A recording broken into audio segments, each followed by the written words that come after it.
여러분은 성경 66권 중에 어떤 성경을 가장 좋아하시나요?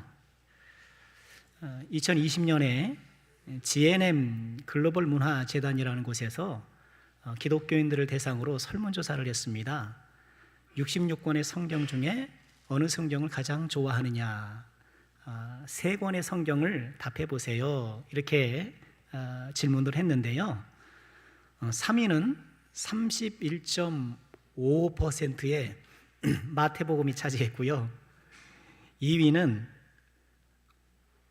35.5% 잠언, 그리고 1위는 41.4% 시편. 오늘 시편 말씀이니 짐작하셨으리라 생각하는데요. 지난 시간까지 우리가 보았던 창세기는요 25.8%로 5위에 랭크됐어요. 창세기도 성도들이 많이 좋아하고 즐겨 읽는 성경인데요. 그리스도인들이 시편을 사랑하는 이유는 뭘까요? 물론 성경 일독할 때 시편을 만나면 마음이 가벼워지죠. 금방 넘어가니까 성경 일독의 편리성 때문에 좋아할 수도 있겠습니다만 시편은 무엇보다 그 독특성 때문이 아닌가 싶어요. 하나님의 말씀은 대부분 선지자나 사도들을 통해서 위에서 아래로 주시는 말씀, 그렇죠? 하나님께서 사람들에게 이렇게 내려주시는 말씀인 것에 반면 시편은요 사람들의 마음과 상황 속에서 하나님을 향해 올라가는 말씀이에요. 시편에 노래하는 그 수많은 사람들의 탄식, 또 찬양, 기도, 그런 것들에 우리는 더 공감하게 되고요. 그래서 시편에 더 마음을 두는 것 같습니다. 시편을 보면 우리 인간을 볼 수 있어요. 그래서 존 칼빈 목사님은요 시편은 영혼의 모든 부분의 해부이다. 우리 영혼의 해부도다. 시편을 보면 우리 영혼을 깊이 들여다볼 수 있다. 그렇게 이야기한 것이죠. 오늘 우리가 읽은 시편 40편도 우리의 마음을 잘 보여주고 있습니다. 우리가 시편 40편을 읽었는데요 12절부터 17절 후반절을 읽었습니다만 시편 40편은 그래도 우리에게 퍽 익숙한 시편입니다. 앞서 1절부터 4절까지 보면 우리가 좋아하는 찬양 하나님의 음성을 아시죠? 하나님의 음성을 듣고자 기도하면, 그 찬양의 가사가 1절부터 4절에 나와 있고요. 그리고 우리가 읽은 이 본문에도요 지난주에 우리가 구역별 찬양 대회를 했는데 한 구역이 16절과 17절을 기반으로 한 그 찬양을 노래하더라고요. 기억나시나요? 주를 찾는 모든 자들이 그런 거잖아요. 그러니 시편 40편은 우리에게 친숙한 시편이기도 해요. 오늘 이 시편 40편을 통해서 세 가지를 묵상하고 싶은데요. 본문 12절에 보면 시인이 수많은 재앙이 나를 둘러싸고 있다 이렇게 고백을 하고 있거든요. 그래서 지금 이 시인이 고백하고 있는 재앙의 성격이 무엇이냐, 어떤 성격인가, 두 가지를 보고요. 그런 재앙에 대해 시인이 어떻게 대응하고 있는가, 이렇게 세 가지를 살펴보고 싶어요. 먼저 이 시인이 겪고 있는 재앙의 성격은요 반복되는 재앙이더라는 거예요. 이 40편의 시인은요 시편 이 40편 초반에서 이미 큰 재앙을 하나님을 의지하는 가운데 이겨냈다라고 찬양한 바가 있어요. 1절과 2절을 보실까요? 내가 여호와를 기다리고 기다렸더니 귀를 기울이사 나의 부르짖음을 들으셨도다. 나를 기가 막힐 웅덩이와 수렁에서 끌어올리시고 내 발을 반석 위에 두사 내 걸음을 견고하게 하셨도다. 이렇게 노래를 해요. 어떤 고난인지 구체적으로 밝히지는 않고 있습니다만 기가 막힐 웅덩이다. 기가 막힌 상황이었나 봐요. 수렁이었다 하면서 그 시련의 고달픔을 이야기하고 있고요. 또 1절에 보면 기다리고 기다렸다라고 말하는 것으로 보아 이 고난이 장기간의 고난이었음을 짐작할 수 있습니다. 어떤 일인지는 모르겠으나 기가 막힐 만한 일, 구덩이와 수렁에 빠진 듯 함정에 빠진 듯 혼자 힘으로는 헤쳐나올 수 없는, 구덩이라는 것, 함정에 빠졌다는 것은 혼자 힘으로 나올 수 없는 거잖아요. 아니 혼자 힘으로 나올 수 있으면 그게 무슨 함정이 있겠습니까? 내가 어디 빠졌는데 내가 뭐 넉넉히 나올 것 같으면 그게 무슨 구덩이고 웅덩이가 되겠습니까? 혼자 힘으로는 헤쳐나올 수 없는 그런 깊은 시련의 수렁에서 하나님의 은혜로 건짐을 받고, 그래서 반석으로 상징되는 이 평탄한 삶을 다시 회복하고 본인의 인생의 걸음이 견고해졌다, 이렇게 이야기하고 있는 거예요.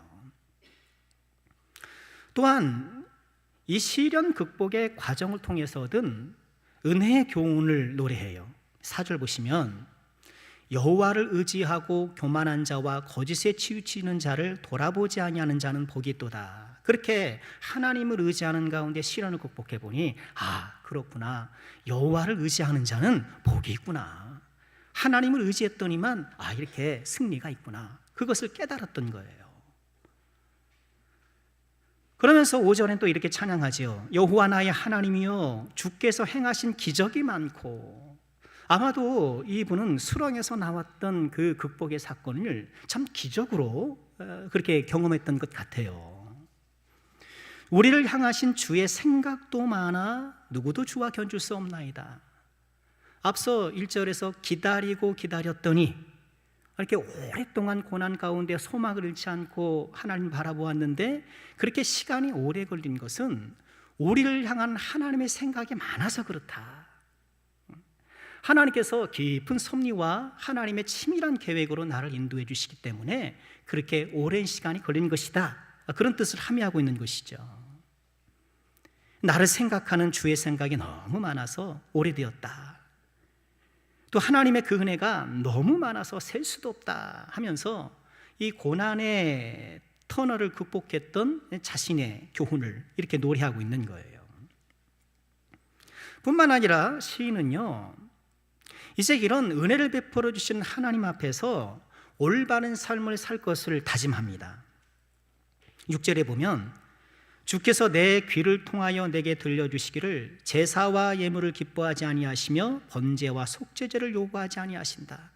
즉 하나님께서는 형식적인 제사, 그저 겉으로 드리는 그런 제사를 기뻐하지 아니하신다. 그럼 무엇을 기뻐하시는가? 8절에 보면 나의 하나님이여, 내가 주의 뜻 행하기를 즐기니 주의 법이 나의 심중에 있나이다.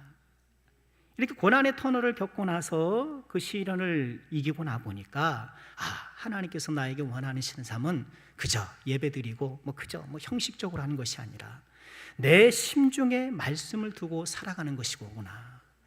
그래, 난 그렇게 살아가야지. 내 마음판에 말씀을 새기고 그렇게 살아가야지. 신명기 6장 6절에 그런 말씀 있잖아요. 오늘 내가 내게 명하는 이 말씀을 너는 마음에 새겨라. 이 말씀처럼 마음에 딱 새기고 살아가기로 다짐하는 거예요. 나아가서 이 시인은요, 이 하나님의 구원의 은총을 많은 회중들에게 전파하였다라고 또 노래해요. 9절에 보면 내가 많은 회중 가운데 의의 기쁜 소식을 전하였습니다. 또 10절에 보면 하반절에 그렇죠. 내가 주의 인자와 진리를 많은 회중 가운데 감추지 아니하였나이다. 어떤 상황인지 구체적으로 알 수 없으나 기가 막힐 웅덩이와 깊은 수렁에서 건진받은 그 구원의 역사를 이 시인은 찬양하면서 내가 이렇게 하나님께 구원의 은혜를 받았으니 과연 여호와를 의지하는 자는 복이 있구나, 그런 교훈을 깨달으며 이제는 내가 하나님의 말씀을 마음판에 새기고 살아야지. 정말 하나님께서 기뻐하는 삶을 살아야지. 뿐만 아니라 이렇게 나를 구원해 주신 은혜를 많은 사람들에게 증거하고 또 주님을 자랑하는 그런 삶을 살았던 거예요. 그리고 덧붙여서 11절에 여호와여 주의 긍휼을 내게서 거두지 마시고 주의 인자와 진리로 나를 항상 보호하소서. 하나님 이렇게 건져주셨는데 이 긍휼의 은혜를 거두지 마시고요, 항상 저를 보호해 주세요. 이렇게 기도하고 있는 거예요. 그런데 오늘 우리가 읽은 12절에서 다시 뭘 얘기를 하는 거예요? 또다시 재앙을 얘기하고 있는 거예요. 이미 깊은 수렁에서 기가 막힌 웅덩이에서 건짐받은 경험이 있음에도 불구하고 다시 한번 재앙이 찾아오는 거예요. 아니 11절까지면 얼마나 이 시편이 좋습니까? 나를 보호하소서 하고 딱 끝났으면, 그러면 한 편의 시편으로 고난을 극복하고 나온 이 찬양시로 딱 마무리가 될 텐데, 아니 12절에 또다시 재앙이 언급되고 있는 거예요. 그래서 일부 성경학자들은요, 이 시편은 두 개 시편을 이렇게 모아놓은 거다. 1절부터 11절까지 한 가지 시편이고 또 12절부터 17절까지 또 다른 시편인데 이렇게 합쳐놓은 것이로구나. 분위기가 너무 다르니까 그렇게 보는 학자도 있는데 그렇지 않죠. 그리고 특별히 이 우리가 읽은 이 12절과 17절은요 시편 70편과도 굉장히 유사해요. 그렇기 때문에 이거 두 시편을 합쳐놓은 거다 이렇게 주장하는 사람이 있는데요, 비슷한 시편이 있다고 해서 반드시 합쳐놓았다라고 볼 수는 없겠죠. 그리고 무엇보다 우리 모두의 경험으로 비추어 볼 때에 한 번 시련을 겪고 극복했다고 해서 또 다른 시련이 찾아오는 것이 결코 낯선 일은 아니잖아요. 그렇죠. 우리 인생의 시련은 연속해서 반복해서 찾아올 수 있습니다. 가정경제 문제가 참 힘들어서 어떻게 어렵게 극복했더니만 관계 문제가 터질 수 있고, 관계 문제를 어떻게 잘 봉합했다 싶더니 건강 문제에 맞닥뜨릴 수도 있고, 종종 드리는 비유처럼 새만금 앞바다에 파도가 하루에 몇 번 쳐요? 모르죠. 칠 만큼 치겠죠. 반복되는 새만금 앞바다의 파도처럼 이 시련의 파도가 반복적으로 우리 삶 가운데 밀려오는 것이 우리의 현실 아닙니까? 또한 오늘 이 시인은요, 아까 보았던 11절에서 주의 인자와 진리로 나를 항상 보호하소서, 이렇게 기도했음에도 불구하고 시련이 찾아왔단 말이에요. 당혹스럽죠. 나는 나름 믿음 생활 잘하고 하나님을 잘 섬긴다고 하는데 갑자기 이런 인생의 문제를 맞닥뜨리게 되면 당혹스럽잖아요. 욥이 그랬지 않습니까? 동방의 의인 욥인데 엄청난 시련, 재산 다 날아가고 자녀들이 다 죽고 본인의 몸도 질병으로 만신창이가 되고, 동방의 의인이었던 욥에게 이런 엄청난 시련이 찾아왔는데, 여러분 이렇게 의인에게도 시련이 올 수 있기 때문에 아무런 죄가 없으신 예수님도 고난을 받을 수 있으시는 거예요. 공연한 고난을 받을 수도 있는 것이 인간 사이기 때문에 아무 죄가 없으신 예수님도 고난을 받으시는 거예요. 그 말씀 기억하시죠? 사람에게 부활이 있기 때문에, 사람들이 장차 부활할 사건이 있기 때문에 예수님도 부활하신 것처럼, 나름 열심히 믿음 생활하는데 시련이 찾아왔나요? 기껏 내가 믿음으로 이겨냈는데 또다시 시련이 찾아왔나요? 여러분 낙심하지 마시기를 주 이름으로 부탁드립니다. 오늘 재차 재앙을 만난 이 시인이 우리가 읽은 것처럼 다시 한번 하나님께 간구할 수 있었던 것은요, 앞선 시련들을 하나님의 은혜로 이겨낼 수 있었기 때문인 거예요. 하나님께서 우리에게 시련을 이기는 은혜를 주시는 것은 다시는 너에게 시련이 없을 것이라는 그런 사인이나 약속이 아니라, 그런 승리의 경험을 통해서 또다시 다가올 수 있는 시련도 이기게 하시는 거예요. 우리 형이 고기도 먹어본 사람이 먹는다고. 예. 그런 것처럼 믿음으로 승리해 본 사람이 계속해서 믿음을 얻게 되는 법이에요. 우리 사랑하는 모든 주의 종들께서는요, 이런 영적 승리의 경험을 축적하시기를 소망하시길 바랍니다. 우리는 승리의 경험을 축적해야 돼요. 기도 응답을 경험하고, 말씀으로 마음을 지키고, 또 행동을 통제하는 그런 경험을 해야 돼요. 여러 가지 시험을 이기는 그런 경험을 해야 돼요. 이런 축적된 승리 경험이 영적 자산이 되어서 또다시 다가올 수 있는 각종 시련들을 이겨낼 수 있는 힘이 되는 거예요. 오늘 이 시인은요, 재차 자신의 삶을 엄습하고 있는 재앙에 맞서서 다시 한번 하나님을 향해 소망을 품고 그 영적 승리를 발판 삼아서 하나님께 나아가고 있는 것입니다. 여러분, 이러한 시인의 믿음의 발전이, 또 믿음의 분투가 저와 여러분 가운데 함께하기를 주 이름으로 축원합니다. 그런데 오늘 시인이 고백하는 이 재앙에 두 번째 성격이 있어요. 그것은 앞선 시련과는 살짝 다른데 시인 본인이 자초한 재앙이라는 거예요. 자기 죄로 인해 이 재앙을 겪게 되었다는 거예요. 우리 12절 다시 한번 보실까요? 자, 함께 읽어볼까요? 시작. 수많은 재앙이 나를 둘러싸고 나의 죄악이 나를 덮침으로 우러러볼 수도 없으며 죄가 나의 머리털보다 많음으로 내가 낙심하였음이니이다.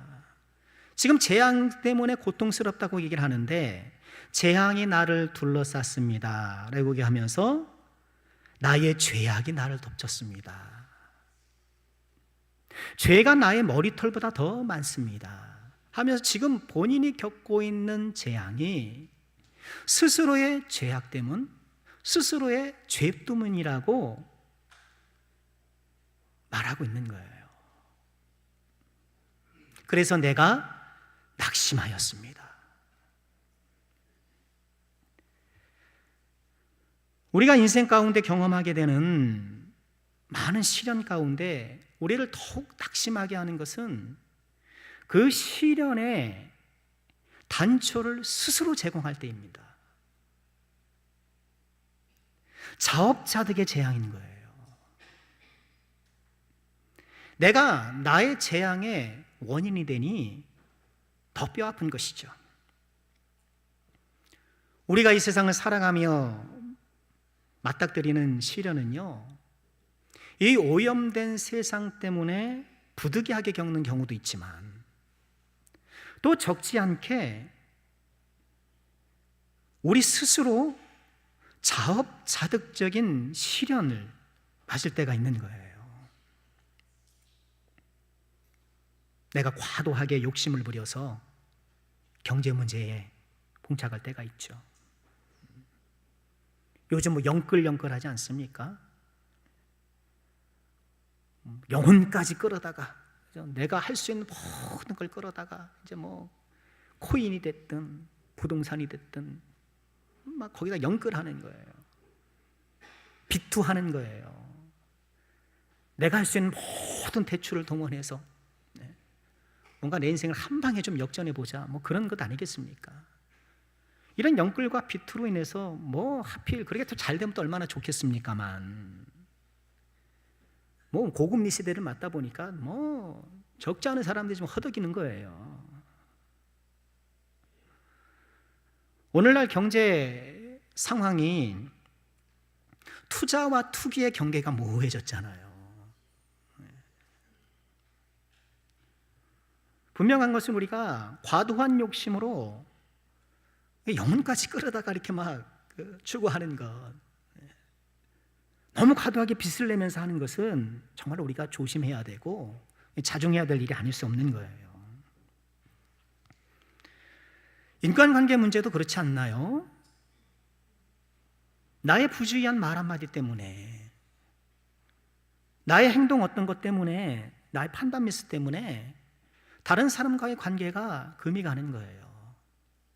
또는 나 때문에 다른 사람과 또 다른 사람과의 관계가 위태로울 때가 있는 거예요.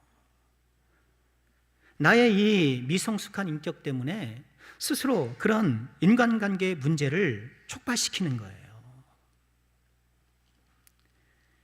여러분, 건강 문제도 그렇지 않습니까? 건강 문제도 가만히 들여다보면 나의 부주의한 또 잘못된 생활 습관 때문인 경우가 많아요. 너무 많이 먹는다거나 과음을 한다든가, 아니 왜 그 담배를 괜히 펴가지고, 그렇잖아요.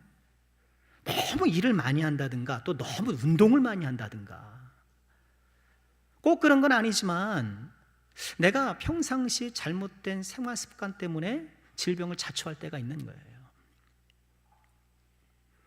무엇보다 부주의한 작은 실수가 큰 재앙으로 올 때가 있어요. 우리 산불표 뭡니까? 작은 불씨가, 그죠? 큰 불이 되는 것 아닙니까?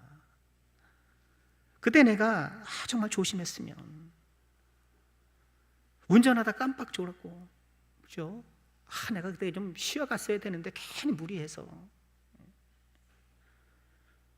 아니 음주하고 왜 운전을 합니까? 음주하고 왜 운전을 합니까? 아니 그 노래 잘하는 사람이, 그렇잖아요.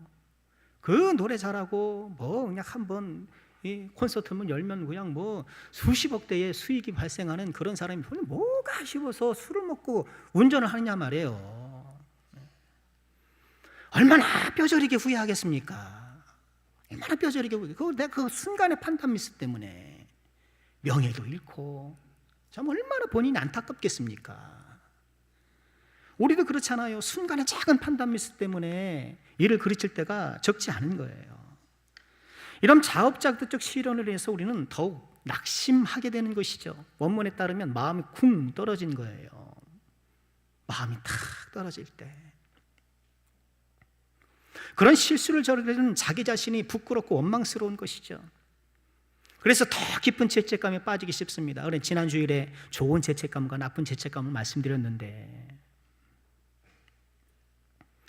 게다가 오늘 이 시인은요, 자업자득적 실현에 처했을 뿐만 아니라 그로 인해 다른 사람들의 조석거리가 되었다라고도 이야기를 해요. 14절 15절에 보면은 시인은 자신의 해를 기뻐하는 자가 있다고 해요. 나의 해를 기뻐하는 자. 14절에 그렇게 말씀을 하시잖아요. 또 15절에서는 뭐라고 말씀하시나요? 나를 향하여 하하하하 하며 조소하는 자들이 있다. 나는 지금 내 스스로 이렇게 재앙을 자초해서 너무나도 속이 쓰린데 마치 불에다 기름을 얻는 것처럼 옆에서 하하하하 하며 나를 비웃는 사람들이 있다는 거예요. 이 비웃는 사람들을 어떻게 우리는 해석할까요? 이 비웃는 사람들이 반드시 삐뚤어진 심성이 있어서 다른 사람 잘못되고 넘어지는 걸 즐거워하는 그런 나쁜 심성의 사람이기만 할까? 꼭 그렇다고 볼 수는 없어요. 어쩌면 이 사람들은요, 시인이 죄를 지었다고 얘기를 하잖아요. 잘못했다고 얘기를 하잖아요. 이 시인의 잘못에 피해를 본 사람이 될 수도 있어요.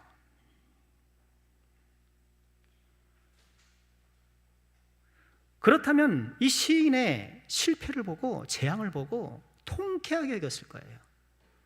아, 하나님이 살아계신다. 그렇게 나에게 상처를 주더니만, 아, 하나님 살아계시네. 힘이 난다. 그랬을런지도 몰라요. 기억나시나요? 다윗이 압살롬을 피해, 이 아들이 반역을 해서 아들을 피해서 도망가잖아요. 도망가서 이렇게 멀리 달아나는데, 그 와중에 사울의 친족 중 게라의 아들 시므이라는 사람이 이 도망가는 이 다윗의 행렬을 쫓아가요. 그러면서 막 비난을 퍼붓습니다. 사무엘하 16장 7절 보면 시므이가 저주하는 가운데 이와 같이 말하니라. 피를 흘린 자여, 사악한 자여, 가거라 가거라. 아, 피 흘린 자, 저 사악한 인간 잘 됐구나. 가라. 다시 오지 마라. 사울 족속의 모든 피를 여호와께서 내게 돌리셨도다. 그를 이어서 내가 왕이 되었으나 여호와께서 나라를 네 아들 압살롬의 손에 넘기셨도다. 보라, 너는 피를 흘린 자이므로 화를 자초하였느니라. 이 사람 베냐민 족속이거든요. 사울 가문 사람이거든요. 그러니 이 사람이 보기에 지금 사울이 대신 다윗 왕이 된 것은 다윗이 사울 왕의 왕위를 찬탈한 것으로만 보이는 거예요. 사위였고 신하였잖아요. 폐륜이고 불충이라고 생각하는 거예요. 그런 시야로 보니까 이 다윗을 저주하고 너 자업자득이다 하면서 그를 조롱하고 있는 거예요. 지금 오늘 말씀에 시인의 이 재앙을 기뻐하고 하하하 하는 사람들도 이런 심의 같은 사람이 아닐까. 앞서 시인은요, 기가 막힌 웅덩이와 깊은 수렁에서 하나님의 은혜로 건짐받은 사람이에요. 그런데 그런 사람이 어찌된 노릇인지 다른 사람을 아프게 하고 힘들게 하는 잘못을 저지르는 거예요. 그럼 그럴 수 있어요. 그게 인간이고 우리 죄인이에요. 하나님 앞에 은혜도 잘 받는 반면, 하나님 앞에 충만할 줄도 아는 반면, 또 여전히 우리는 미숙해서 다른 사람들에게 상처를 주고 다른 사람들을 힘들게 하는 가해자가 될 수 있는 거예요. 사람은 자신이 경험한 대로 판단할 수밖에 없잖아요. 아무리 평판이 좋은 사람이더라도 나한테 못되게 굴면 못된 사람이에요.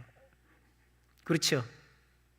그리고 아무리 평판이 썩 좋지 않더라도 나에게 잘해주는 사람은 좋은 사람이 되는 거예요. 사람이란 본인의 경험치에 따라서 다른 사람을 판단할 수밖에 없는 것이죠. 믿음의 사람들에 대한 평가는 굉장히 가혹해요. 아무리 평상시 믿음 생활을 잘해도요, 한두 가지 잘못 저지르면 가짜 딱지 딱 붙습니다. 여러분, 목사가 평상시 아무리 노력하고 그러더라고도 여러분 잘못 한두 가지만 해보세요. 가짜 목사 딱 그럽니다. 가짜 목사 딱지 딱 붙여요. 가짜 장로, 가짜 권사, 가짜 성도 딱 붙입니다. 이 시인도 지금 그렇게 깊은 기가 막힐 웅덩이에서 하나님의 은혜를 경험하는 은혜를 체험했지만 본인 잘못을 인해 가짜 딱지가 붙었는지도 몰라요. 우리는 그리스도인은요, 좀 더 성숙한 삶의 자세를 가져야 되는데, 세상이 이처럼 자신의 경험치에 따라서 사람을 평가하고 판단하지만 우린 그것을 좀 넘어서야 돼요. 비록 나에게 실수하고 잘못했더라도 그 사람이 또 좋은 면이 있을 수 있다라고 생각을 해야 돼요. 내가 보는 게 전부가 아닐 수 있거든요.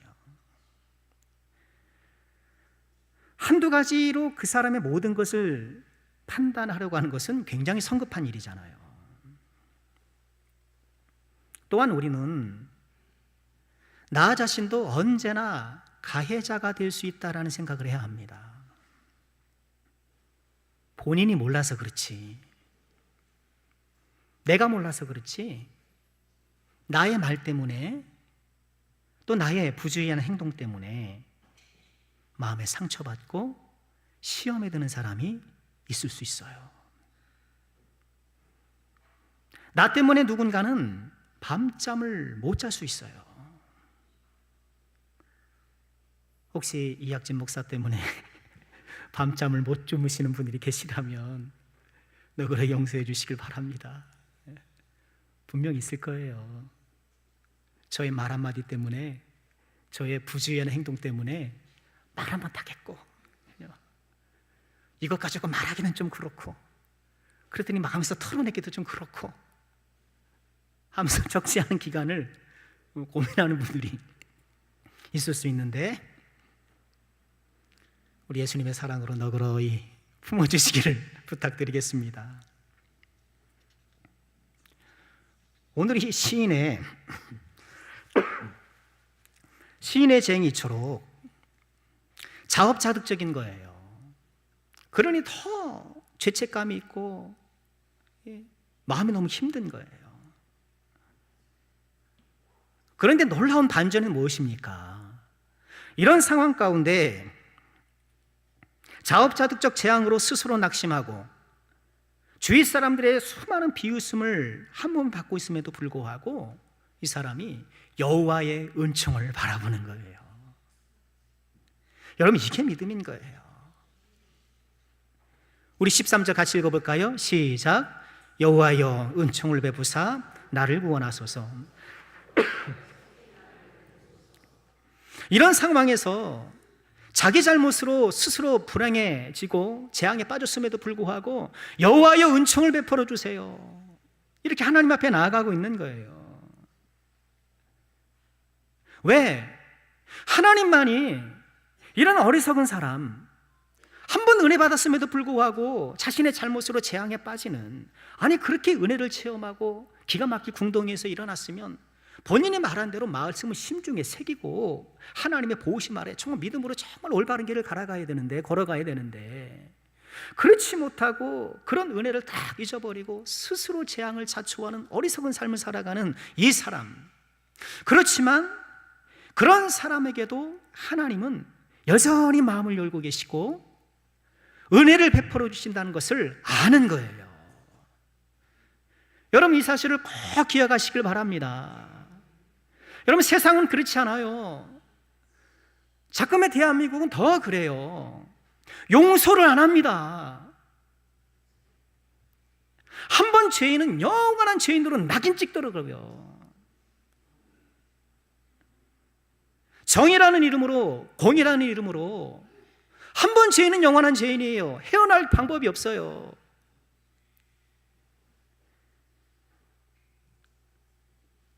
그 나쁜 성범죄를 저지른 어떤 사람이 있었잖아요. 12년 형을 받고 출소했잖아요. 아동 성폭행범 아닙니까? 그랬더니 그분이 이제 이사 가려는 그 동네에서 난리가 나고 뭐 그냥 사람들이 잔뜩 몰려가지고 막 난리가 났었잖아요. 기억나시죠? 여러분, 그걸 어떻게 생각하셔요? 물론 그분의 죄는 잘못이고 비난받아 마땅한 것인지 모르지만 이미 국가에서 내린 형벌을 다 받고 나왔는데 막 이렇게 비난의 화살을 쏘는 것이 정당할까요? 여러분, 그 사람을 잘못했지만 방향이 잘못됐다고 봐요. 저는 그래요, 개인적으로. 솜방망이 처벌을 내린 판사를 욕해야지. 국가사법체계가 그런 악한 죄를 저질렀음에도 불구하고 솜방망이 처벌을 내린 것에 대해서 분노를 해야지.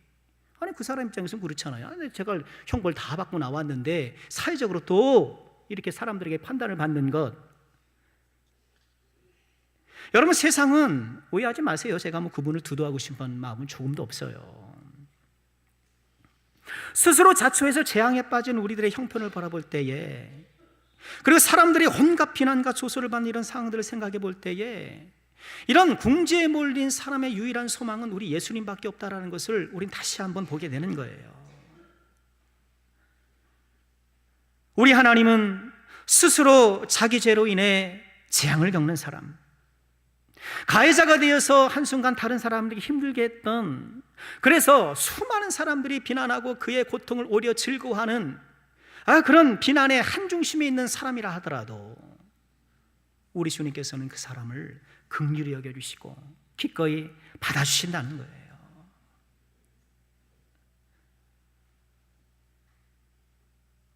가늠하다 현장에서 잡힌 여인을 생각해 보세요. 사람들이 다 돌을 던지려고 준비하고 있지 않습니까? 예수님 뭐라 그러셨나요? 너희 중에 죄 없는 자가 돌을 던져라. 그 여인을 두둔해 주셔요. 우리가 보면 예수님은 멋있어 보이긴 하지만 그 상대 남자가 있었을 것 아닙니까? 상대 남자의 가족들은 어떠고요? 우리가 그렇게 생각해 보면 상대 남자의 아내, 상대 남자의 자식들이 있었다면 어떻게 할 것인가? 예수님의 이런 두둔이 어찌 보면 좀 불합리해 보이는 측면이 있는 것도 사실이에요. 인간적인 시선에서 바라보면. 그런데 이런 가늠하다 현장에서 잡힌 이 여인을 품어주시는 하나님의 사랑이 있기 때문에 저와 여러분도 소망이 있는 거예요. 이런 예수님의 두둔의 은혜와 그 사랑의 은혜가 있기 때문에 저와 여러분 같은 이 죄인, 우리가 다 거룩한 척하고 더 깨끗한 것 같지만 정말 하나님 앞에 그런가요?